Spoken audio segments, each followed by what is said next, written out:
अस्सलाम वालेकुम, कैसे हैं आप? उम्मीद है कि आप सब खैरियत से होंगे। तो आज मैं आपके लिए बनाने जा रही हूँ वो पापड़। तो पापड़ बनाने के लिए मैंने ऑयल के बगैर पापड़ बनाने हैं। इसके लिए मैंने एक कढ़ाई के अंदर नमक डाल लिया है। बेशक आप मोटे वाला नमक ले लें या बारीक, जो भी आपके घर में नमक मौजूद है आप वो ले सकते हैं।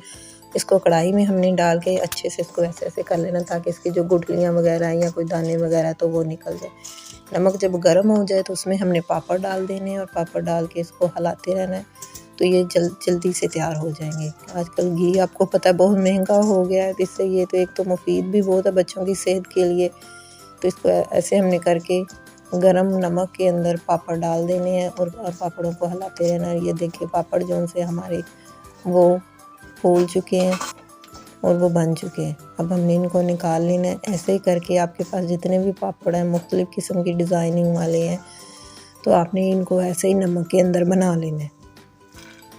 आप भी इस तरीके से ज़रूर ट्राई कीजिएगा। ये भी मैं आपको दिखाऊंगी, देखिएगा बड़े कुरकुरे से बने हैं ये पापड़। आप मेरे इस तरीके से ज़रूर ट्राई कीजिएगा। अपनी दुआओं में याद रखिएगा। मेरे चैनल को सब्सक्राइब कीजिएगा। अल्लाह हाफिज़।